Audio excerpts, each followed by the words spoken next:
Folks, All right. Chema has Flight mode insinuated that on. Leonardo DiCaprio's mustache is better than mine, and I would like for you to tell him in the comments that he's wrong. Well, what can they do when I'm right? You Chema, wanna hit the intro. Thank you for welcoming us into your headphones. My name is Chema. I'm Bob. Reviewing, yes, you are reviewing one battle after another. This is the rollback. Some search for battle, others are born into it.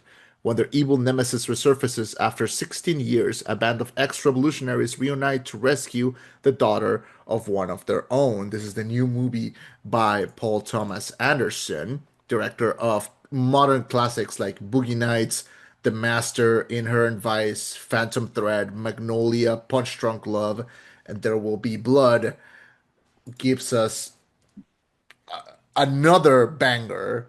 Another one banger after another is the career for this guy, starring Leonardo DiCaprio, Sean Penn, Chase Infinity, Benicio del Toro, Regina Hall, Teyana Taylor, Tony Goldwyn, and other colorful characters. A 3 hour long heart attack is what we were promised, and a 3 hour long heart attack was delivered. I think this is one of those movies that exemplifies that you can make a modern, incredible piece that takes place in contemporary times, that you don't need to make it to take place in the past. And I think there's a lot of great themes in this. I think there's a lot of great acting in this. I think this might be this might end up being the best movie of the year. Bless you. So, bless you, Mr. Oliver. So, let's talk about One Battle After Another. What are your thoughts on it? Oh man, everyone in this movie sucks except for Willa. That's my opening Okay. statement. Everyone in this movie sucks except her.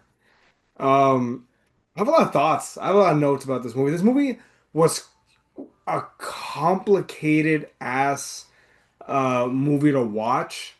It not watch to absorb because there's so much going on. There's so many themes going on. There's so many questions. There's so many like XYZs. And I think the fact that again I hate to say this because I'm a parent, I look at it from a weirder perspective because the way you said it, the way you described the film is a band of ex-revolutionaries come together to save the child of one of their own. To me, Yeah. what I'm saying that is the consequences of your youth are coming back to bite you in the ass, and you're trying to use a kid for cover. Like that there's so many people I don't agree with. In what moment did he use the kid for cover? Um, Bob's kind of a dumbass. Yeah.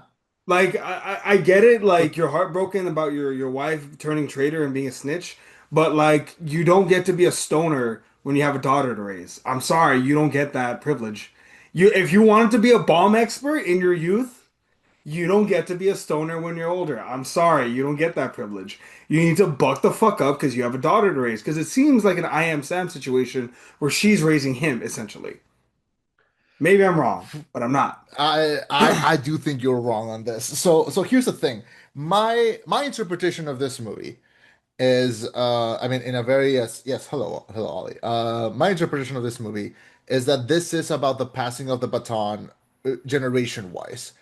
Like this movie is about how, DiCaprio was a big shot revolutionary in his youth, and now his daughter is gonna do the same thing because it's her battle But now. hopefully better. This wait, yeah, the world it's her time in the world now, and it's about him letting go of that so that she can have her life as well. And that I think is the main topic of the movie. It is about the ghost of the past coming back to haunt you, but it's also about how she's ready for them. Because I don't know if you realize, but Bob does not do a goddamn thing in this movie. Yeah. Like he does, and that's on purpose. Like that's on purpose. It's about how he still wants to make it about himself, but he can't because it's not his time anymore. Which is why at the end of the movie, he's more okay with being loose, getting a cell phone, and letting his daughter just be her own thing because she's grown. She can do these things now. Yeah. And but it's also about a bunch of other things, and it's about this getting a bunch of really good character actors to be very wacky, like Sean Penn and Benicio del Toro. So that's what I was mostly enjoying. Also, the fact that the rhythm of this movie, even though it's almost 3 hours, it's so quick with it. It's so fun. I think you and me are gonna have a lot of disagreements on this film. Much like Frankenstein, we're gonna have very differing opinions on this one, I think. And that Yeah, makes for a more entertaining podcast. So for anyone listening to this, you're very welcome. yeah. So, okay, let's start with the beginning. This is the part where I was like, okay, I think I'm gonna like this. They open the film with Hills, the I don't would you call her the lead? Who? That's the female lead. Not I would no, I Oh, would call Perfidia? huh? Perfidia? Or who? Yeah, Perfidia. Would you call her the female lead? I would say her daughter's the female lead. I would say the daughter is the female lead. I would say the daughter is the main character. Okay, Um, so yeah, we have Miss Perfidia Beverly Hills yeah, walking down the street, and she's kind of doing recon for they're gonna essentially break out a bunch of immigrants from a holding camp underneath a roadside encampment, which that's the part that I'm all down for. I'm like, you know what? I think I'm gonna like this movie so far. Like I like it, right? They yeah. break in, they don't kill any of the soldiers, they help all the immigrants, right? That's the whole thing. The French 75 initially present themselves as, hey, we're gonna help these people that are being like detained in this capacity, right? We're not gonna stand for it. I can get on board with that. Hey, Bob, we need you to make something that's going to make a big show so we can call attention to this problem. I can get on board with this. The part where I start like being like, don't agree with you on this one is the part where, well, also that's where she meets. That's where we get the arguably inciting incident where Hills meets up with Lockjaw Yeah. and like sexually humiliates him, but apparently, Yeah. like all army men, he's really into it. Hmm. Um, and he gets this obsession with her. Um, and that's the initial thing. We find out that her and Bob have a thing going on. Like they like to screw around in different places and whatnot. Um, and it's at this point, is this the point where we start seeing them like explode bombs that are disrupting like the power lines and stuff? Yeah, it starts to we start to see what they do and how they do it. Which And and yeah, see, right? that's the part where I'm like, okay, wait a second, you're fucking with civilians at this point. Like fucking with the power grid where you could be disrupting schools or more importantly hospitals. I'm sorry, man. Like at that point, I don't think you should be doing that. I think you should be targeting very specific places, but those places are highly armed where you might be shot. So let's target the civilian areas. That's the part where I begin to disagree. And I'll get more in detail when we get to the bank scene. But it's like they lost me as sympathetic characters the second civilians were involved. If you only Mhm. target the military, if you only target law enforcement, if you only target politicians, okay, I can get on board with this film. The second the civilians are necessary casualties, I've got a problem with this film. But that's Yeah, just they're anarchists. Like they're at that point where like that's what they're up to. And they're not asking you to be like, these are the main characters, these are the good guys, these are the bad guys. They're saying this is the story at hand. You yeah. know, that's just how they are. Because like the good guys are Benicio and like his, his whole operation. We'll Yeah, get to they're those in a they're bit. the actual good revolutionaries. Yeah, but they're not supposed to be like the focus. The focus is just this is the topic at hand. Yeah. I don't. So here's the thing. In my years, we've been doing this for a while. I've noticed that like I don't necessarily need to empathize with the main character. I don't need to feel like I'm the main character in order to enjoy something. I can just enjoy it for what it is. So I'm enjoying this. I'm enjoying what's happening. I'm seeing all the chaos going on, and I love the way it's being filmed. I love the way it's being presented, and then we get to see, the main incident, which is after Perfidia starts to get more involved with Sean Penn's character, with Stephen Lockjaw, that causes her to have friction there, that causes her to have a struggle in her relationship with DiCaprio, and causes her to leave, saying that she is not going to be a mom, that she is wholeheartedly into the operation. So that's where they split ways. Wait, flag on Yeah. the play. Um, what's it called? I need to have like a yellow flag on me at all times so I can throw it. Yeah. This is Ollie's Woody shirt, funny enough. So okay, I actually had to consult with an expert on this part, on the part where she gets with Lockjaw, because I asked this individual, I'm like, look, here's the Here's circumstance. the options. Wait. Give me three. It said a military expert, a No, B, a person in a person that had like their partner leave after they had a kid, no, or C, is it someone in a interracial relationship? N technically. Okay, what was Te- the thing? Okay, so my question was this, because I was writing the review and I was like, wait, was she assaulted? Because here's the thing, and this is the part where I needed a consultation. Because, okay, on I one think she did side, the assaulting.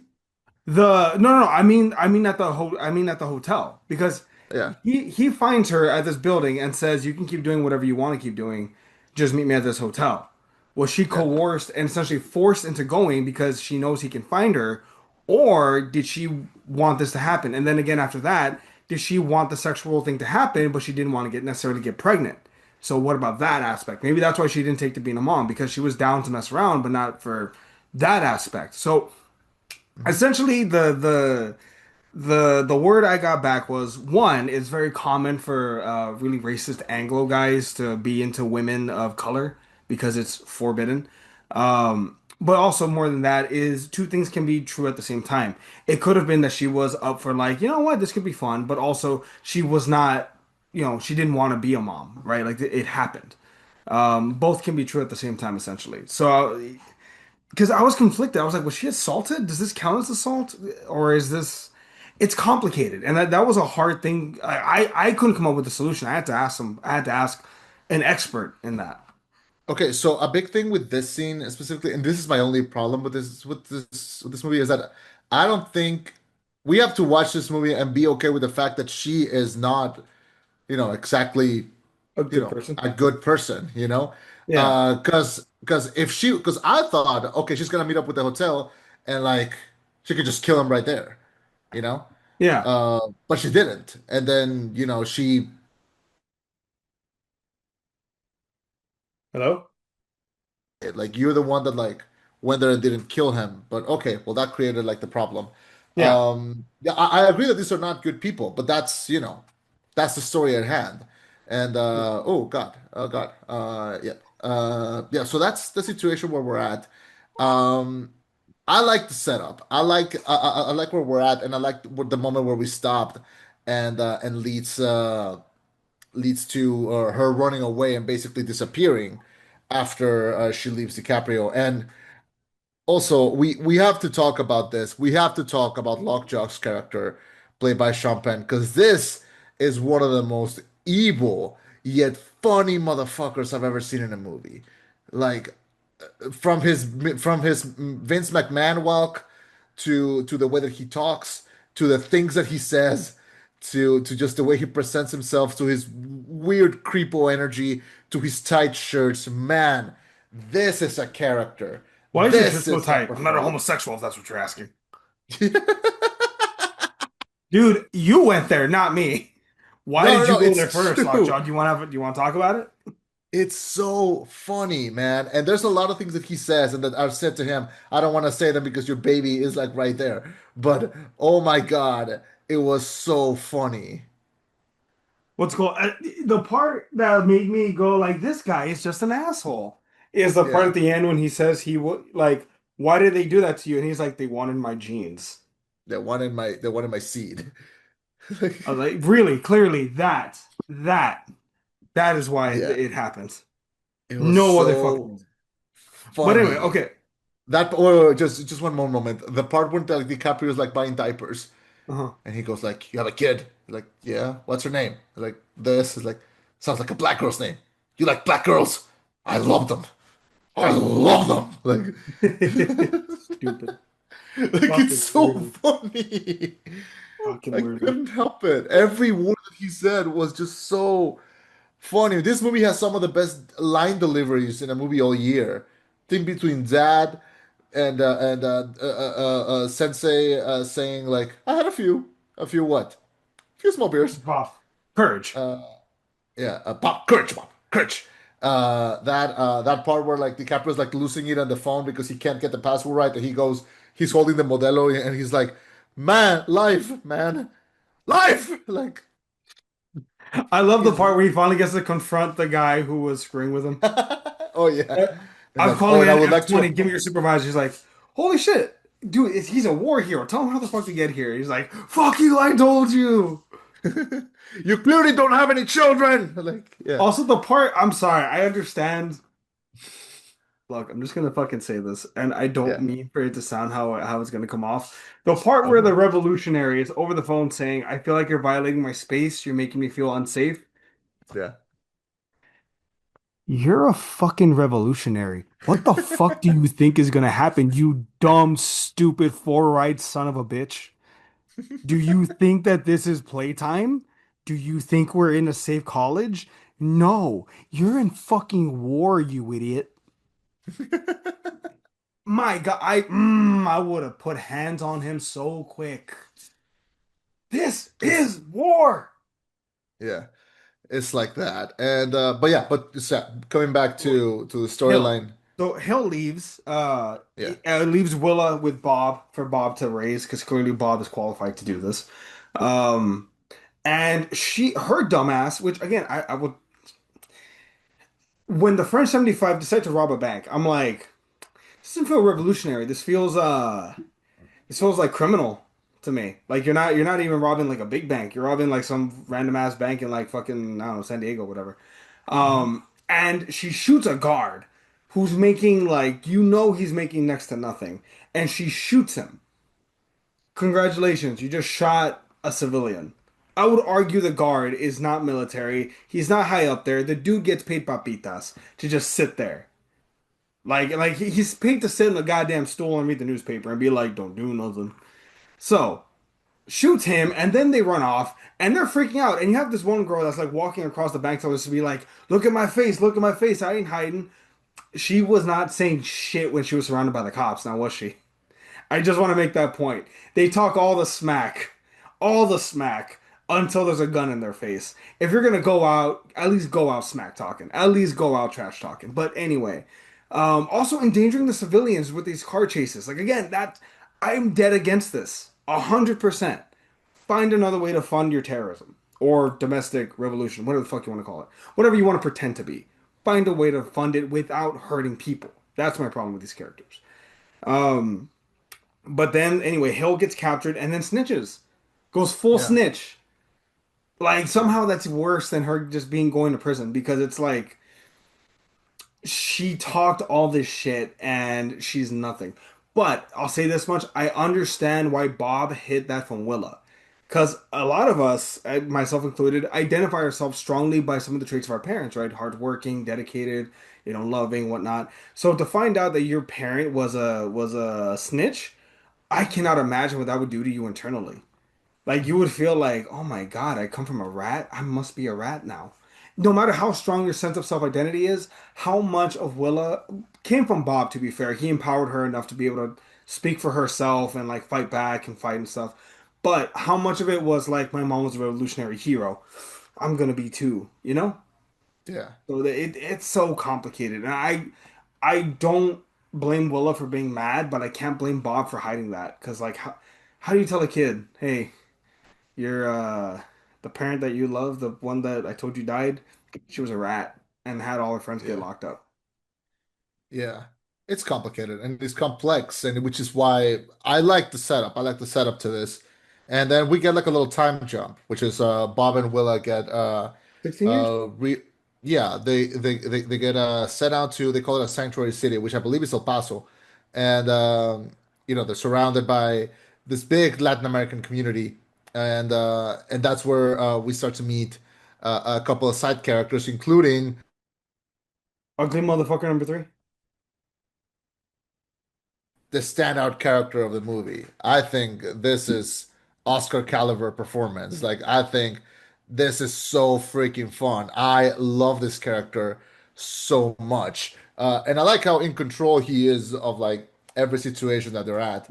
So I ended up really enjoying this character. I like his introduction to this, and I like that we do see Bob.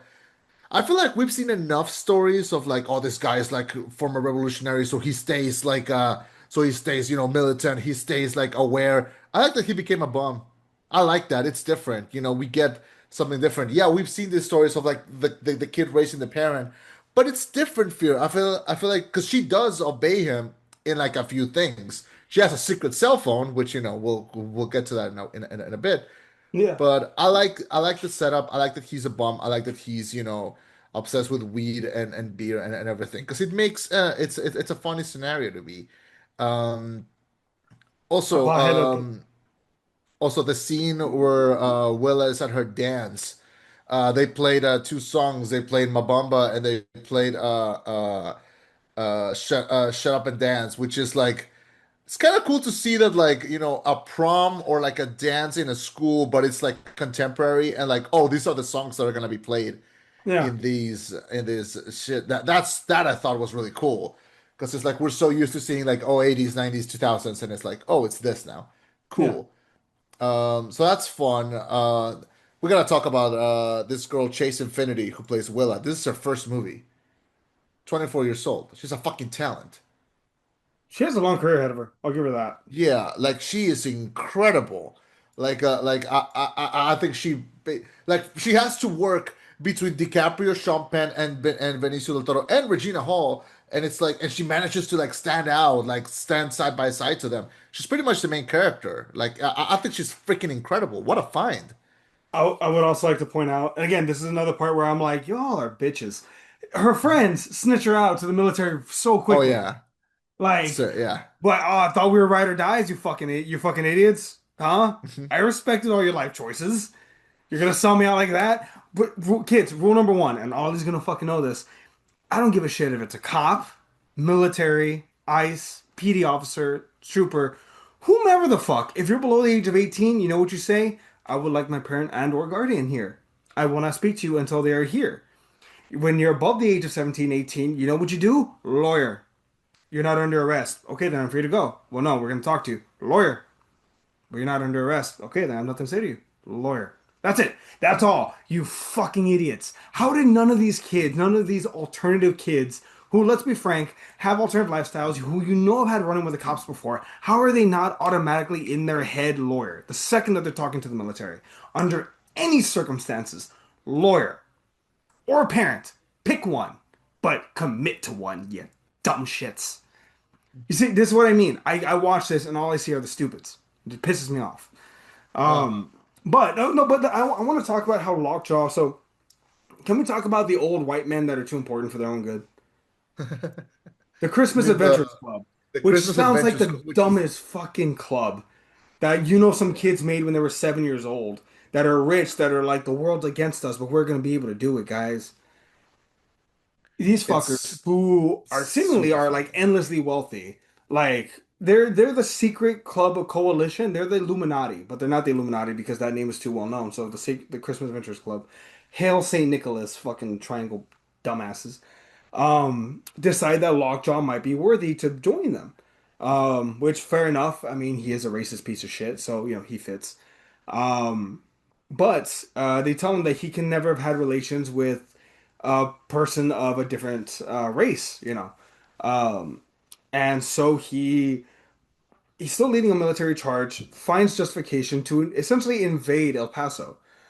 And you see, like, this is the part that pissed me off the most in this film. And I don't mean like I hated this film. I mean as in like the guttural, visceral anger to see like these military guys jumping from house to house without warrant, like essentially what we have today dealing with ICE, without warrant, going into homes, going into apartments, rushing into buildings, rushing into businesses, with no justification other than we're looking for this girl, but we're gonna hide it under the guise of looking for illegal immigrants. And I don't know if you noticed this. I did on a few scenes when they're planning out these raids. They're all white. There's no Hispanics, no black, no Asian people that I can tell in the shots. Maybe in retrospect there are, but the three where I actually paid attention, I was like, wait a second, are there no like people of color in the shot? I didn't see any. They were all Anglo. Um, Yeah, but this is all on purpose. Like this yeah. is No, this no, movie is a 100% on purpose, but you reflection. just like that should piss you off more. Like people that took an oath to protect this country that are actively breaking the Constitution to hunt down, in their eyes, they think they're hunting down illegal immigrants. Obviously, Lockjaw has a different target in mind. Yeah. Yeah, this movie is very much a reflection of reality, in the same way that great Unfortunately, art always is. And it needs to be said, like it needs to be put like this, and it needs to be placed in this position. I don't think like that didn't piss me off. It made me like, yeah, show them for what they are. Show them for what it is. Like yeah. it needs to be told like that. So no, I don't know, it doesn't piss me off when I see like when I see things like that in movies because it's like it's clearly a reflection of reality. Like it should piss you off that it's happening in real life, not that it's No, happening, agreed. Same. That's what I yeah. mean. Yeah. Yeah, in a movie, and that's I don't know that whole sequence. What I'm thinking is, man, imagine being young and in like a group of like skateboarders because they look like fucking vigilante. Skateboarders. Like, it looks so cool, man. When they're driving in the car and we see like all these skateboarders just like running around, like, hey, it's World War III out here, and like that whole section, that whole part, it's fucking incredible, man. Just when they're all running in the rooftops and you see like them running with the light in the background and the moon, like it looks incredible, man. It looks like just the way this guy just makes movies. It's so unique. Like all his movies are good, and he has a brain that just never quits, man. It's awesome. Definitely. Um, Well, by yeah, this and point, Bob is aware that they're hunting Willow. Like throughout that whole yeah. sequence, but throughout that whole raid. Yeah. And he's cause he's in his room, he's in his living room just like chilling, smoking weed, and then out of nowhere just like gets the call to action. And he can't remember the passcode Oh yeah. for something, which means that he needs to like move. And we start with this like section. It lasts almost like an hour of like him running away with a tunnel under his house, meeting up with Sensei Sergio, meeting up with his group, meeting up with his team, helping them escape, and then up until he gets captured. And throughout this whole section, we have Johnny Greenwood's score, this little piano riff that's just playing constantly without stopping, and it makes you like feel energized, man. It makes you want to like, oh man, I felt so alive listening to that, like watching that scene. I've seen this movie twice. I saw it in theaters and I saw it again at home. Hmm. And man, that whole section, that's one for the books. I thought it was awesome. Question: Do you think it was uncharacteristic of Willa to not say that she had a phone on her? Yeah, no, she's a teenager. But she's so smart though. Like I would give her that credit. Like I wouldn't expect her. That's fair. You can say she's a teenager. To me, I'm just like, but she's too smart to be like, oh, I don't have a phone. The only teenager in It, America without a phone. Really? I think. Well, again, teenagers lie to adults all the time. That's We true. all did it. I did it. Your kid is gonna lie to you at some point, and He's you gonna have, learn the hard way not to. and he's gonna, and they're gonna, and that's because that's what teenagers do. I don't blame her for it. If anything, it helped Regina Hall's character Deandra to like really be like, I fucking told you, Yeah. to, tell me the truth. But also I think she's like in a situation where like she didn't really like expect it to be like what like come on like I never expected to like them to actually show up and like tell me this passcode and for me to like do Yeah. something Oh about yeah. it. The little So Motorola thing that like my dad yeah, said if I ever found anyone with this, I need to trust them with my life. That's yeah. right. You gotta trust me now. Let's go. Hmm. Yeah. So yeah, no, I didn't feel sad or anything. It's just there. Um, and then we get Lockjaw just like honing in on Willa where she is. She's taken to like a compound with nuns, revolutionary nuns, which is the Oh most yeah. like the third most gangster thing about this whole goddamn film. With weed and they sell weed. So like the Yeah. revolutionary nuns that make their money from selling weed, fair enough.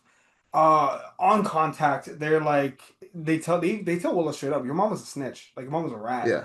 Willa's like, don't fucking talk about my mom. She was a goddamn hero. That's when we find out, fuck, he didn't tell her.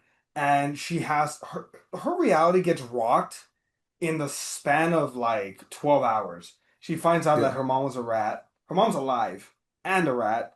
And she does find out, spoiler alert, folks, that Lockjaw is her father. Um, yeah, Hmm. yeah, the military guy trying to kill her is her dad, is her daddy. Which, dude, I cannot imagine what that would do to the psyche of any 16-year-old kid. Hmm. Like, So, imagine finding that out. funny story. Oh, no, Uh, I also checked with an expert uh-huh. who told me that the way that Lockjaw used the machine is wrong. He actually contaminated the samples. Was that on purpose? So the movie did it on purpose, but it didn't tell us so that we're yeah, so that we can like get our own we go through the drama. But yeah, he used the machine wrong. Like he pretty much put his sample in both like in both of the sticks. I feel like that that's too like like I feel like that was not done on purpose. They just didn't know how to film it. Or they didn't have an expert. Right, Ollie, that sounds like some BS. Yeah, it does. No, Ollie does not I agree. believe it. I believe Uh, it. but you know what? You know this director better than I do. You would know if he's that like covert. Uh, Yeah, I mean, you've seen There Will Be Blood. You've seen Punch Drunk Love. that's true. This guy doesn't play around. So yeah, so that's something else that is present there. Um, yeah, basically like that whole section where like they take her from the nunnery to he steals her away to like Bob goes to not jail, but they take him to a hospital And and one of the then it best manages scenes, to the nurse escape. is like helping him. Yeah, it took me like to my second watch to realize, oh, the nurse is like the wife of Sensei, and Yeah. then that's why they let him go, and then Sensei picks him up from the hospital. They share a modelo and a selfie, and they get the fuck out of there. Um, it's so fun, man. I love I this think Bob should character. have kept the So goddamn can down like an idiot. Bob, put the can down. Bob, put the God damn it, Bob. Now I'm gonna get pulled over. yeah. We get that moment, and then he manages to like run away from the car, basically throw himself No, into Sensei throws his ass out of the car. Let's be real about this. Bob, jump. Jump. Bob, jump. God damn. yeah. Tells him Yeah. like, you know what? You don't know what this is? It's no fear. Like Tom Mhm. fucking Cruise and just jumps. Uh, And meets then up steals with some poor bastard's like car. You know that whoever's car that was, he loves that vehicle. And he stole it like an asshole. jumps there, tries to shoot Lockjaw from a distance, and Lockjaw manages to escape, taking Willa, and then a chase begins, which is one of the scenes that we're going to be talking about, like through the movie, just that whole section of the desert. Imagine like being PTA, driving around that desert, just trying to like location scout, and then seeing those dunes, like that highway that goes up and down, and being like, this is gonna be awesome, man. Yeah. Just picturing that scene in his head. That's awesome. And then we have a great moment that one of the best moments I think of the movie, which is where Bob is following this black truck, and he finds himself at a crossroads of like two things, and he doesn't know to which side they went. So he stops by. He sees these two Mexican men just sitting there, and starts to tell them in his like as good as he can, speaking Spanish, being like, "Se fue para allá o para acá," and they tell him like "para allá." He goes "para allá, no para allá," and then he does. I can't believe this. He does the little Mexican whistle, the little affirmation Mexican whistle that and just like it drives away. My whole theater fucking exploded in that moment. That is such a specific little detail that he manages to pull off flawlessly. When they nominate DiCaprio for an Oscar for this movie and they show like a little clip, that's the clip they're gonna show when he goes para allá, no para allá, just like and driving away. That is a moment, man, and that is so specific to to that people, to my people, because like that we do that for everything. We do that for to say thanks. We do that to say thank you. We do that to say please. We say that to say goodbye. It's such a specific little thing, but that he manages to nail because it really nails that character of like, oh, he lives in that area. He probably has conversations with people like that all the time. So the fact that that included that is something so specific that I will always be grateful because man, that shows that DiCaprio is such a master of his art. Like that is such the dedication to include such a little detail says so much about this character and so much about this like performance. I can't help but love it. I think it appeals to me in such a specific way. I love it. I'm inclined to agree with you on that one. Yeah. The chase scenes are both. Oh God, what was it? Lockjaw gets chin checked with a shotgun to the face after the Christmas Club find out that he was lying. Hmm. The Willa gets taken to like this weird bounty house where like essentially they're gonna take her out to a lake and put her down. Hmm. But the bounty hunter apparently has a heart of gold and goes to save her.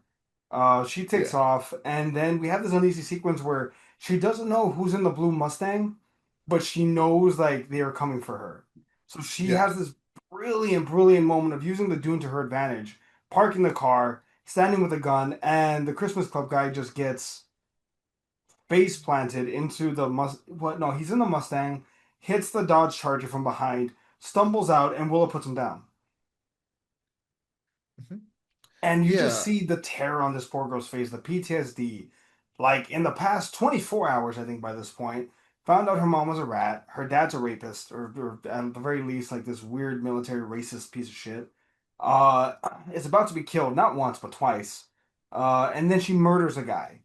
Like her, Jesus, man, her diary is gonna be full tonight. Hmm. Um, and then finally Bob shows up in the nick of time to like do nothing of consequence other than talk her down. She's actually apprehensive of him at first, but they re-embrace and they reconnect. Hmm. Um, Yeah. It's a really like cathartic moment when like she can hear like the device that they're gonna use to like play this little melody once they're close to each other. mhm. And we could hear it, and but she's still apprehensive, so she starts, saying like the code word, which is the final like passing of the baton. Is the final moment where like she accepts that she can only proceed if she's sure about this. And Bob, instead of like just saying "I'm your dad," just agrees and says the password with her until she finally like breaks down and they embrace and they leave. Um, And then I thought the movie was gonna end there, and then we see the fucking Lockjaw coming back like the fucking Terminator, just Jesus. back with a burnt face. It's incredible, man. Again, he got chin checked by a goddamn shotgun and still didn't put him down. Mhm. Willa's tough, I can tell you that. Mhm. Yeah. And then we have like a little epilogue with like a Lockjaw with the Christmas adventurers telling them like, yeah, you're in. Yeah, let's which with great makeup too, which like after the operation. Yeah, And and then we see him like that's what was so funny because like they're a pathetic little group. And like, oh, he did all this for a corner office? Really? yeah. Like that's The the second that they fuck. put him in the corner office, I'm like, bullshit, they're gonna kill him. Yeah. Which is also very funny that like, oh, everything else fits the bill, but no, you were involved with like a person of color. Let's you're out. Yeah. It really shows how like, you know, they really don't have morals. Like they really do not care. So that was fun. That was fun. And then we have like a little second Passing the epilogue baton. with I'm gonna say this. I think personally, I think um, because we end the movie with like Bob giving Will a letter from his mom. I think it's bullshit. I think he wrote the letter. Yeah, Like give her some I would agree closure. with you. I would agree with you. It Mhm. doesn't seem like she's ready to be a mom, or maybe she never wanted to be a mom, and Willow was happenstance. She was like, "This is what people do when they get married or they're in love." It's like, nope, no, Gemma. Yep. That's where we're at. That's where the movie like lets us go after almost 3 hours of chaos. And I'm kind of sad that we don't get, a resolution for Sensei. They just show him that like they just show him like getting stopped by the cops. And then him saying like, I had a few what? Few small beers. Um, but but that's where we're at. That's where the movie ends, and I felt revitalized. I felt re-energized. I think this is one of the best movies of the year. I think this is gonna end up winning Best Picture at the Oscars. I think this is the movie of 2025, and might not be my number one favorite movie of the year, but it's gonna be in my top 10 unless the last month gives us nothing but bangers. I give One Battle After Another 4.5 out of 5. Almost perfect score. God, what did I give it? I think I'm gonna give it like I think I give it like 6.5. Entertaining, but I couldn't find myself liking any of the characters. It's a well-crafted story. It's very detail oriented. It's very good, but I couldn't I had too many problems with the characters themselves. Like, and I Mhm. fully understand. I'm not supposed to like every character. That's fine. There's a big difference between liking them and seeing their flaws and being like, "You're an idiot. Like, you're a revolutionary. No, you're not. You're a kid with an excuse to use a gun. Like, you're stupid. No. Um, yeah, 6.5. I'm well aware that not every movie is for me. If you really like this film and you're more of a Chema than I am, fair enough. But if you look at some of these characters and you're like, you're stupid, I'm sorry, you're with me. Hmm. I apologize Yep. in advance. So that is where we're at. That's where we're gonna land on PTA's One Battle After Another. Yeah, thank you so much, everyone, for coming down and listening with us. Next week, what are we doing next week? I don't know. What do you want to do next week? I don't know what's out right now. I just saw Zootopia 2, Oh God, and I'll watch Zootopia too. also also I saw yum, yum, yum. I saw The Running Man. I saw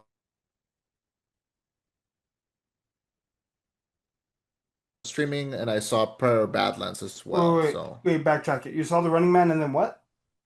I saw Zootopia 2, I saw The Running Man, I saw Big Bold Beautiful Journey, which is now on Beauty, and I saw Prayer of Badlands. I saw that one. All right. I will watch one of them and we'll review those Okay. next week. All right, sounds good. We'll get to those when we get to those. Thank you so much, everyone, for joining us. My name was Chema, Patty, and this was the rollback. Signing off with a reminder to, just, you know, be a good parent. be a good parent. Yeah. Why mess that up? Exactly. Good night, everyone. Bye, bro. Yep. All Okay, right. okay. He is out. He is Mimi. Oh, that's I don't know if you can see nice. his face. Yeah. Yeah. Nice. I guess we put him to sleep. All right, he has new favorite podcasters. Nice. Awesome. All right. Awesome sauce. Any update on your package? They sent me like a link to track it, and then it does say says on its way to UPS. It was last seen on the 28th on Grand Prairie, Texas. So Okay. it is in Texas. But I that's the last like update. Okay. Well, fuck it. Whenever it gets here, I'll let you. You'll be the first to know. Thank you. It says your item departed a shipping partner facility at 10:25 on November 28th in Grand Prairie, Texas. A delivery date will be provided when UPS receives the package. So I'm guessing it's just going. Oh God, I'm so glad that it. I was supposed to come this weekend, but Jess had exams, so we had to move it for next month. Oh Did God, you? I'm glad that it. Oh God. Yeah. Uh, yeah. I was gonna ask. Did you want me Jesus. to wrap it and give it and like deliver it for you, or you're? I assume No, you're I gonna. got it. Yeah, I'm gonna give it to her like face to face. I got that already. Gotcha. Yeah, no, I should be all good. Oh God. You Have I know what told you what weekend it you're gonna is? be? Yeah, I'm gonna be there from the 12th to the 14th. Bitchin', we will fucking find time to do something. Yeah. Oh God. Have I told you what it is? No. What is it? Yeah. It's a necklace, but Oh, it's like a